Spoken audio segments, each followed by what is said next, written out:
Oke teman-teman, jadi di video kali ini gue mau sharing sedikit mengenai hal yang seharusnya ini sudah banyak teman-teman barista itu impikan atau pertimbangkan gitu ya.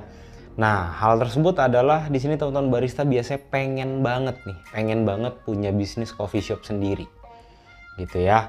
Nah, tapi seperti biasa sambil kita ngobrol-ngobrol, gue mau nyeduh kopi lagi ya.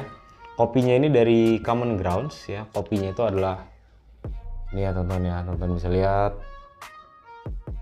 Oke, nah di sini varietasnya kalau teman-teman perhatikan itu mungkin ada sebagian teman-teman yang belum pernah denger ya. Jadi varietas ini adalah Mandela. Nah terus yang menarik itu adalah notesnya. Tasting notesnya di sini ada mango, grape candy, dark chocolate, coated blueberries, gitu ya. Nah ini sudah tinggal segini ya. Ini gue udah seduh beberapa kali. Nah hari ini gue seduhnya simple aja pakai V60, terus gue pakai airnya ini Nestle, suhunya sekitar 95. Nah terus gue pakai grindernya ini adalah Timor Chestnut X Lite ya. Kalau teman-teman belum lihat videonya silahkan nonton di sebelah sini dulu. Ini gue pakai grind size nomor 13. Nah gue di sini pakai 15 gram. Nah terus rasionya standar 1:15 saja ya. Nanti gue akan bagi ke 3 kali penuangan. Oke. Nah sekarang gue mau bloomingnya hanya 30 gram aja dan pastikan semua permukaan kopinya itu basah ya. Oke, gue akan diamkan selama 40 detik. Oke, setelah 40 detik gue mau tuang sampai 150. Sudah. Oke, biasanya nanti di 1 menit 20 detik atau 1 menit 30 detik dia sudah surut semua. Oke, lanjut lagi kita tuang agak perlahan sampai 225. Oke, nah di akhir gue sedikit swirl, terus tap. Jadi memang ini gue nggak mau sampai 2,5 menit, gue mau coba tarik pendek aja. Oke, bagian atas sudah, timernya kita stop. Oke, di sini gue brewing time-nya cuma 2 menit 11 detik. Oke, jadi cukup pendek ya brewing time-nya. Oke, sekarang kita hirup aromanya dulu ya. Tuh ya, ini 2 menit 11 detik. Nah, kalau aromanya di sini gue ngerasanya itu pertama kali masuk ke hidung mangganya itu jelas banget. Nah, tapi yang gue ngerasain ini mangganya tuh lebih ke arah permen mangga, tapi anggurnya nggak ada. Ya terus bener ini gue ngerasain lebih ke arah milk chocolate ya, tapi blueberriesnya itu belum gue dapat.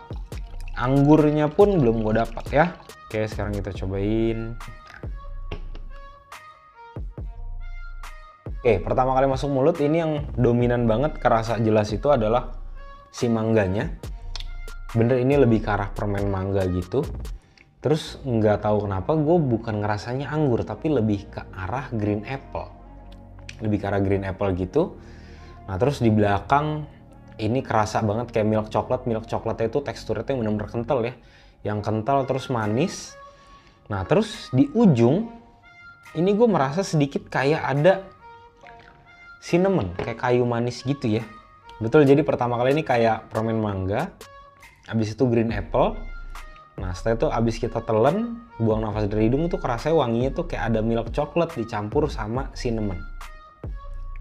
Oke, menarik juga ya. Nah ini coba gue tunggu sampai agak dingin sambil gue mau ngobrol mengenai pembahasan hari ini. Nah jadi kejadian ini sebenarnya hal ini sudah pernah 2 kali atau 3 kali gue obrolin sama teman gue yang kebetulan dia saat ini sudah memiliki coffee shop dan dulunya dia adalah seorang barista. Jadi menurut gue sumbernya ini cukup kredibel lah karena orang tersebut, orang yang ngomong sudah mengetahui dari 2 sisi.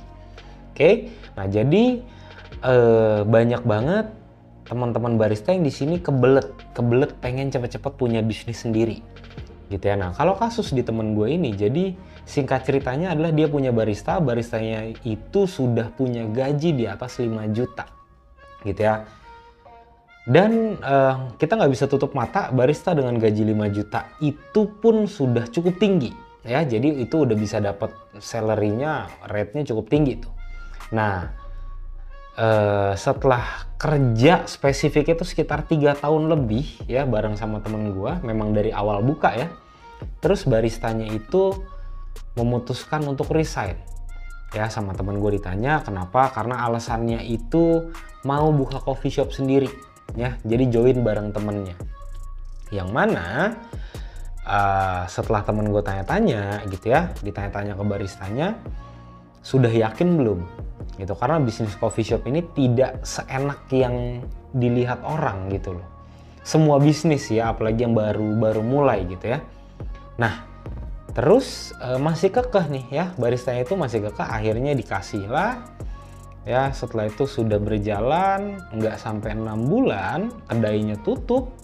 Lalu karena memiliki kebutuhan gitu ya, terus udah punya tanggungan, baristanya nih mau nggak mau dia kontak bos lamanya lagi nih ya, kontak ke temen gua. Nah dia itu pengen balik kerja lagi nih ya, pengen balik kerja lagi.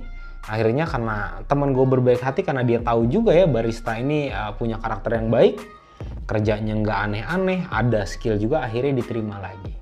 Oke, jadi sebenarnya simpelnya pelajaran yang bisa teman-teman dapatkan di sini adalah teman-teman barista di sini ketika pengen buka coffee shop itu menurut gue satu target yang bagus ya.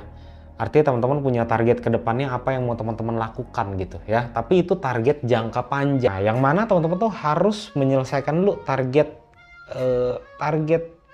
dalam waktu yang nggak terlalu panjang lah gitu. Nah kenapa? Karena ketika kita bicara bisnis coffee shop atau bisnis apapun itu banyak banget aspek yang harus teman-teman kuasai gitu ya. Ini di luar modal ya, modal memang perlu, tapi ketika teman-teman pun punya modal tapi teman-teman nggak punya skill, nggak punya pengetahuan tentang aspek yang lainnya untuk menjalankan bisnis, itu menurut gue akan sangat berbahaya gitu. Karena banyak banget, udah banyak kejadian orang yang memang cuma punya modal terus main buka coffee shop, dia nggak tahu apa yang harus dilakukan, visi misi nggak jelas, konsepnya nggak jelas, itu ujung-ujungnya gulung tikar juga gitu.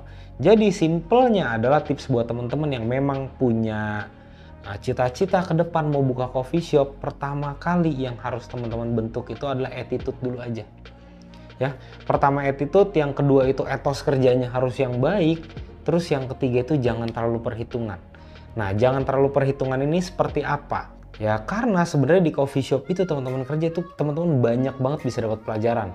Contoh sederhana, teman-teman bisa belajarin yang namanya, oh gimana sih mengembangkan bisnis dari sosial media? Gimana sih cara foto produk? Gimana sih cara nulis caption, yang mana itu susah loh. Nulis caption itu susah banget. Misalkan teman-teman mau promoin cuma di Instagram aja. Ya. Bikin tulisan yang menarik untuk dibaca sama orang dan orang tertarik itu sangat sulit.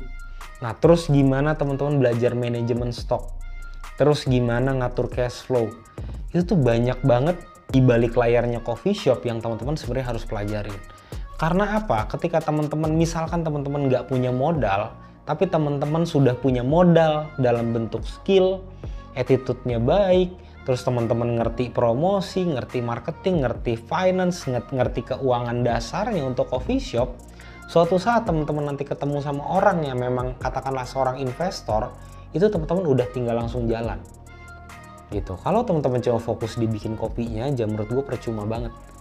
Gitu. Semua orang bisa bikin kopi, semua orang bisa bikin kopi yang enak. Tapi tidak semua orang bisa paham cara nge-handle coffee shop itu seperti apa dari A sampai Z-nya. Nah terus yang paling penting adalah jangan terlalu perhitungan sama yang namanya waktu. Contoh, ketika teman-teman itu misalkan nih ya, teman-teman jam kerja dari jam 10 sampai jam 6 misalkan. Yang teman-teman pengen tahu adalah nyampe coffee shop jam setengah 10, jam 6 tank sudah pulang. Iya memang itu adalah hak dan kewajiban lah ya. Teman-teman punya kewajiban untuk kerja sesuai dengan waktu ya. Nanti teman-teman harusnya dibayar sesuai dengan apa yang sudah teman-teman kasih. Tapi ingat, ada banyak banget owner coffee shop yang misalkan teman-teman pada saat nego gaji, teman-teman minta mau gaji berapa? 5 juta, bisa aja dikasih. Nah tapi seorang owner coffee shop itu tidak bodoh gitu loh ya. Dia kasih 5 juta, dia mau lihat nih teman-teman tuh bisa kasih berapa gitu. Ketika teman-teman bisa kasihnya lebih, percaya sama gua ya, teman-teman itu yang namanya mau minta naik gaji itu nggak perlu terlalu banyak minta lah. Walaupun gue juga nggak nutup mata, banyak banget owner coffee shop yang semua baristanya itu atau staff itu diper sekering-keringnya, itu memang banyak. Tapi ketika nanti teman-teman punya udah ngerasa dapat skill yang cukup Ya, jadikan tempat kerja lama teman-teman itu jadi stepping stone atau jadi batu loncatan lah untuk teman-teman bisa naik ke skill yang berikutnya atau ke level yang berikutnya. Gitu intinya, bersabar, pikirin bisnis plan, pelajarin marketing segala macem gitu ya, supaya nanti ketika teman-teman ketemu dengan kesempatan teman-teman bisa manfaatin kesempatan ini dengan benar. Gitu. Oke, nah ini sekarang kopi sudah dingin, kita cobain. Oke, ketika dia sudah dingin, ini kok malah jadi kerasa anggur. Anggurnya yang anggur sudah matang, yang bener-bener manis banget, terus yang asamnya rendah. Gue nggak tahu ya, ini jenisnya anggur apa, tapi tuh yang warnanya tuh agak-agak merah keunguan gitu. Ini malah yang naik sweetness-nya, acidity masih tetap sama.